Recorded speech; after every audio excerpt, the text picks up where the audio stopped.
ప్రేమగా, ఆప్యాయంగా చూసుకునే అత్త, మామ, హస్బెండ్ ఉన్న నా లైఫ్ చాలా హ్యాపీగా ఉంటుందని, చాలా కలలతో ఒక డ్రీమ్ వరల్డ్ నిర్మించుకున్న నా కలల్ని కూల్చేయడానికి ఒక ఫ్యామిలీ అనేది వచ్చిందని చెప్పి నేను లాస్ట్ షాట్లో పెట్టాను కదా. వాళ్ళు వచ్చాక దేవుడా నా లైఫ్ ఇంత అధ్వానంగా చేంజ్ అవ్వడానికైతే నేను అనుకున్న దాంట్లో 100కి దాదాపుగా 80% మొత్తం కారణం వాళ్ళే వాళ్ళనేది నా లైఫ్లోకి రాకపోయి ఉంటే నేను నిజంగా స్టార్టింగ్లో నన్ను ఎలా అయితే ట్రీట్ చేశారో అంతే హ్యాపీగా ఇప్పటిదాకా నేను ఉండేదాన్ని.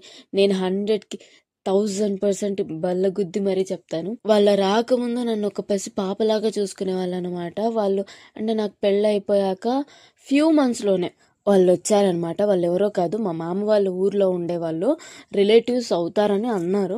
బట్ నాకైతే ఎలా రిలేటివ్సో నాకైతే అసలు తెలియదు అనమాట. సో వాళ్ళు వచ్చారు. ఫస్ట్లో ఎలా అంటే ఏదైనా వర్క్ చేసుకుంటాం అంటే అంటే మేమున్న ప్లేస్లో ఎట్లంటే ఫ్యామిలీస్ ఉండాలన్నమాట. ఒక హస్బెండ్ అండ్ వైఫ్ ఉంటే వాళ్ళకి శాలరీ ఇస్తారు. సో అట్లా ఒక వాచ్మెన్ లాగా కాదు, మొత్తం తోటను చూసుకునే వాళ్ళలాగా ఉండాలన్నమాట. సో అలా ఒక ఫ్యామిలీ అనేది వచ్చింది. ఫస్ట్లో వైఫ్ అండ్ హస్బెండ్ మాత్రం వచ్చారు. వచ్చాక వాళ్ళు ఓకే ఇక్కడ వచ్చారు. వాళ్ళు వచ్చిన దగ్గర నుంచి దాదాపుగా ఒక 1 మంత్ 2 మంత్స్ దాకా మా ఇంట్లోనే ఉండేవాళ్ళు. ఇక్కడే తిని ఇక్కడే ఉంటూ వాళ్ళకి అన్ని అడ్జస్ట్మెంట్ అయ్యేంత వరకు ఇక్కడే ఉన్నారు. అలా ఉంటూనే ఇంకొక ఇల్లు చూసుకొని మేమున్న ప్లేస్లోనే వాళ్ళు ఉండేవాళ్ళు. వాళ్ళు ఉన్న తర్వాత వాళ్ళ పిల్లల్ని, వాళ్ళ ఫ్యామిలీని మొత్తం తీసుకొచ్చి ఇక్కడ పెట్టుకున్నారు.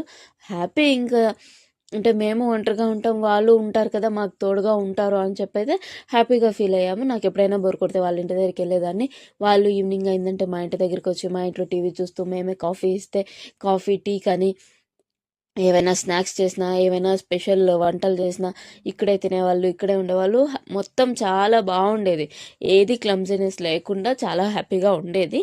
కాకపోతే ఏంటంటే వాళ్ళకి ఎందుకు అలా అనిపించిందో, లేకపోతే నాలో ఏదైనా ఫాల్ట్ ఉందా నాకేం అనిపించలేదన్నమాట. ఏ రోజు కూడా వాళ్ళని ఆపోజిట్గా నేను మాట్లాడిన దాన్ని కాదు, వాళ్ళు చెప్పిన మాటలు నేను వినకుండా దాన్ని కాదు.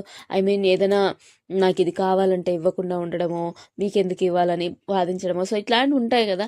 అలా చేసిన దాన్ని కాదు, నా పాటికి నేను సైలెంట్గా ఉండేదాన్ని. ఎవరినైనా మాట్లాడాలంటే నాకు భయం వేసేది. ఎందుకంటే ఎవరేమనుకుంటారో అనే భయం నాకు అప్పుడులో చాలా ఉండేదన్నమాట. సో నేను ఎక్కువ మాట్లాడేదాన్ని కూడా కాదు.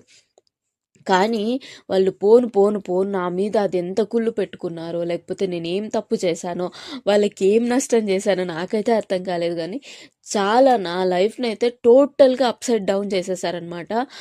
అలాంటి వరెస్ట్ ఫ్యామిలీని నేను ఇంతవరకు నా లైఫ్లో చూడలేదు.